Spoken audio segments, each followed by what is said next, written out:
నమస్తే, welcome to KK news. నేను శ్రీదేవి. పుష్ప 2 విడుదలై దాదాపు 3 నెలలు కావస్తోంది. ఏదో ఒక విధంగా ఆ మూవీ వార్తల్లో నిలుస్తూనే ఉంది. 2024కు గాను పుష్ప 2 అతిపెద్ద హిట్. ఇండియన్ బాక్స్ ఆఫీస్ ని ఈ మూవీ షేక్ చేసిందనే చెప్పాలి. ఒక్క హిందీ వెర్షన్ మాత్రమే 800 కోట్లకు పైగా వసూళ్లను రాబట్టింది. అయితే వరల్డ్ వైజ్ 1800 కోట్లకు మించి పుష్ప 2 వసూలు చేసినట్లు ట్రేడ్ వర్గాలు వెల్లడించాయి. దేశంలోని అతిపెద్ద స్టార్ గా అల్లు అర్జున్ ఎదిగారు. నార్త్ లో అల్లు అర్జున్ పాపులారిటీ చూసి ఇండస్ట్రీ జనాలు షాక్ అయ్యారు. పుష్ప 2 ఎంత పెద్ద విజయం సాధించిందో అదే స్థాయిలో వివాదాలు రాజేసింది. హైదరాబాద్ సంజయ్ థియేటర్ వద్ద తొక్కిసలాట చోటు చేసుకుని ఒక మహిళ మృతి చెందింది.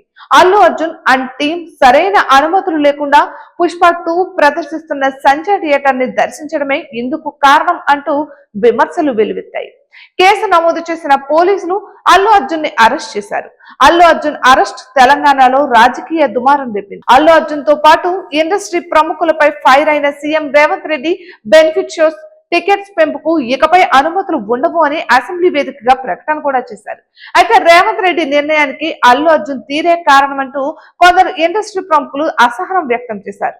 తాజాగా ఒక స్కూల్ ప్రధానోపాధ్యాయురాలు పుష్ప 2 మూవీని ఉద్దేశిస్తూ కీలక కామెంట్స్ చేశారు. యూసఫ్ గూడ హై స్కూల్ హెడ్ మినిస్ట్రెస్ మాట్లాడుతూ, అసలు పుష్ప వంటి చిత్రాల విడుదలకు ప్రభుత్వాలు ఎలా అనుమతులిస్తున్నాయి? సెన్సార్ బోర్డు సభ్యులు ఎలా సర్టిఫికెట్స్ జారీ చేస్తున్నారు? సగం మంది స్కూల్ విద్యార్థులు పుష్ప మూవీ చూసి పాడైపోయారు. వాళ్ళ మాట తీరు, హెయిర్ స్టైల్, ప్రవర్తన పుష్ప 2 వంటి చిత్రాల వలన మారిపోయాయి అంటూ చెప్పుకొచ్చారు. అయితే హెడ్ మినిస్ట్రెస్ కామెంట్స్ చర్చకు దారితీశాయి. అయితే ఈ సినిమాను సినిమాలానే చూడాలి. సినిమాలో మంచి చెడు రెండూ ఉంటాయి. చెడును వదిలేసి మంచిని తీసుకోవాలి అంటూ మరికొందరు అభిప్రాయపడుతున్నారు. ఇటువంటి మరెన్నో వీడియోస్ కోసం కేకే న్యూస్ తెలుగు ఛానల్ ని సబ్స్క్రైబ్ చేసుకోండి.